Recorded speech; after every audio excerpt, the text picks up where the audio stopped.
Multiple cropping का मतलब क्या है? मल्टीपल क्रॉपिंग मतलब एक ही ज़मीन पर हम कई सारी फसल उगा रहे हैं बट अलग अलग सीजन में। मिक्स्ड क्रॉपिंग है मतलब एक के साथ हम दूसरी फसल उगा रहे हैं। पर मल्टीपल क्रॉपिंग ये है कि सीजन अलग अलग है तो फसल अलग अलग होंगे। ठीक है, एक साल में हम कई क्रॉप ग्रो उसमें करा लेते हैं। तो multiple cropping means growing more than one crop on the same piece of land in a single year. उसी ज़मीन पर एक साल में एक से ज़्यादा फसल उगा लेना, इसे कहते हैं multiple cropping. Different crops in the same field but in different season. Different crop grow करनी है एक ही फील्ड में, एक ही ज़मीन पर, बट सीजन अलग अलग होंगे।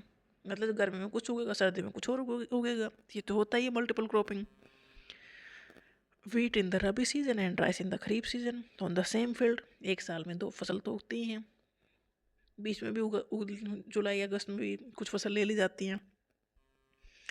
ये ऐसा होता क्यों है? To increase production from the same land and to make better use of irrigation and fertilisers. तो सुविधा है इरिगेशन की, सिंचाई की और फर्टिलाइजर्स की सुविधा है, तो उस ज़मीन का से ज़्यादा फसलें उगाई जाती हैं, जो कि रिक्वायरमेंट है आज की डेट में। ज़मीन को ऐसे खाली नहीं छोड़ा सकता।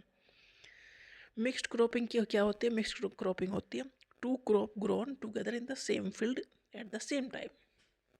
मतलब एक ही क्रॉप ग्रो कर रही है, उसके बीच बीच में दूसरी क्रॉप भी हमने बो दी है, तो इसे कहते हैं मिक्स्ड क्रॉपिंग।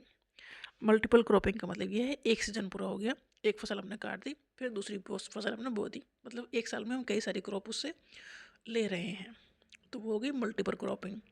और मिक्स्ड क्रॉपिंग का मतलब ये है कि एक हमने फसल बो दी, बीच बीच में एक लाइन में दूसरी फसल भी हमने बो दी जो जगह खाली थी, तो इसे कहते हैं मिक्स्ड क्रॉपिंग।